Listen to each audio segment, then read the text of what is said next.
Hello and good morning to everyone. So our today's lead code question is 1331, that is rank transform of an array. So basically in this question we are given an integer array, and what we have to do is we have to replace every element with its rank. So how the rank is represented? So the rank has the following rules. The rank is an integer starting from 1. The larger the element, larger will be the rank, and if two elements are equal, then they will have the same rank, right? And rank should be as small as possible. So that means what the smallest element will be having rank 1, and then as the elements increases, the rank also increases from 1 to 2 and so on. So let's see the examples. So here in this example we have four elements: 40, 10, 20 and 30. So which one is the smallest one? So 10, 20, 30, 40. So 10 will get rank as 1, 20 will get 2, 30 will get 3 and 40 will get 4. So see, 40 has rank 4, 10 has rank 1, 20 has rank 2 and 30 has rank 3. So we have replaced every element in the array with its corresponding rank, and that is our answer. Let's see the example number 2. So here we have again three elements: 100, 100 and 100. So all the elements are same, all the elements are same. So the smallest one is 100, it will get rank 1, and the rest are also same, so they also get rank 1. So see, all the three elements has got rank 1, because in the question it is given that equal elements will get same rank, right? So let's see the constraints. So the array length is 10 ki power 5, right? So either we have to think of some solution of big of n or big of n log n, right? These should be our two approaches. And then our each element in the array can be anywhere between minus 10 ki power 9 to 10 ki power 9. So we'll solve this question using two different approaches, and then we will also discuss why this map approach is slower compared to the sorting plus hash approach, right? Why this map approach is slower compared to this? So the first approach is basically we'll use a map of type int comma vector of int.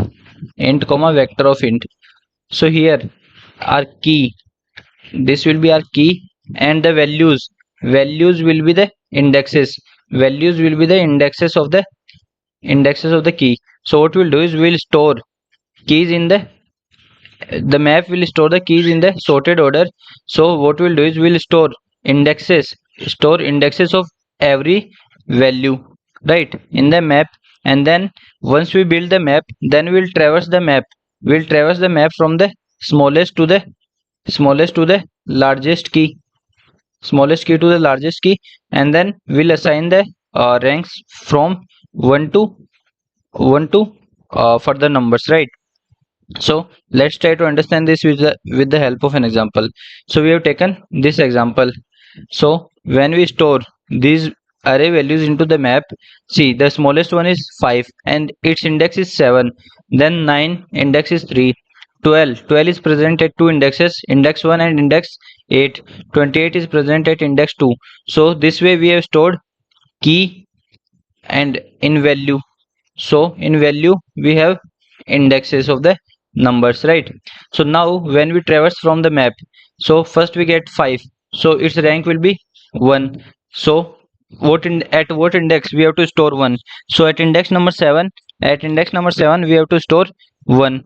So here we'll store 1, then we'll increase the rank by 1, so here it will become 2. So at index number 3 we'll store 2, then at index number 1 and 8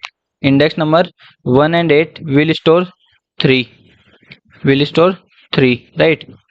So this way when we iterate over the map, we'll assign the ranks to all the numbers, and then we'll store the ranks on the indexes that we have already stored, right? So this is our approach using the map.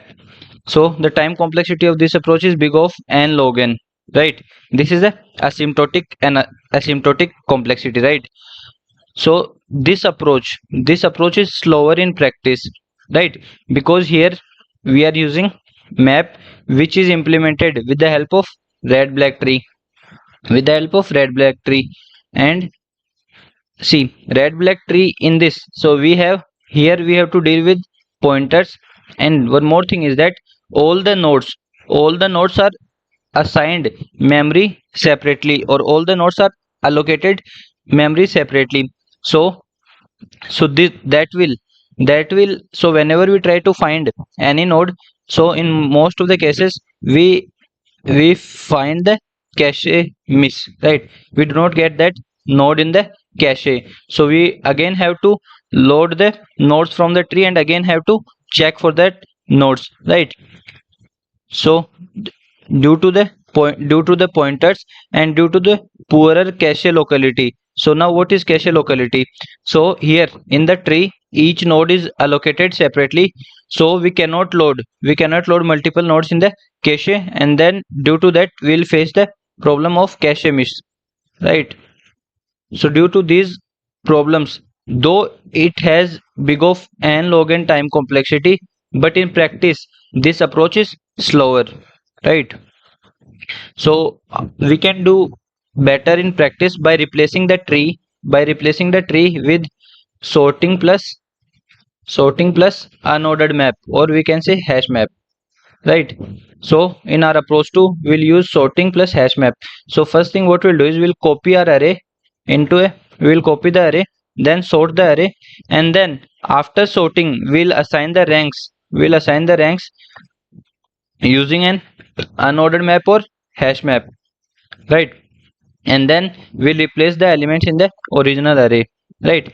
So this will be our approach 2, and this approach also has the same time complexity, that is big of n log n, but it is faster in practice because the sort operation is highly optimized for contiguous arrays. And also in the this sorting thing, all the elements will get the continuous memory continuous memory allocations. So that will help us to that will help us to load that will help us to load multiple elements cache in the cache memory, right? So that will make it faster in practice. So let's see the same example with the help of this approach. So this will be our array. Now what we'll do is we'll copy this array into a temporary variable and then sort this array, right? So this is our array after storing and sorting. Now next thing what we'll do is we'll assign the ranks using a hash map. So here we see 5 is not present in the hash map initially, so we'll assign it rank 1, then 9 will assign rank 2, then 12 rank 3, then we come to this 12. So 12 is already present in the hash map, so we'll not assign any rank to it. Then we'll assign rank 4 to 28, rank 5 to 37, rank 6 to 56, then rank 7 and rank 8. So we'll assign the ranks using a hash map, right? So now after assigning the ranks, what we'll do is we'll replace every element in the original array. So we have in the original array we have these elements, so we iterate over these elements and then check. So first element is 37, so we'll check the rank of 37, that is 5, so we'll store 5.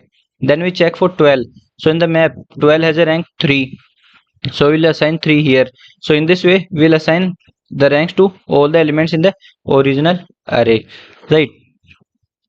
So let's move to the code part. So we have taken a temporary vector and then stored the array into the temporary vector and then sorted the temporary what we called array. And then we have taken the unordered map rank, in which we'll store the rank of each element.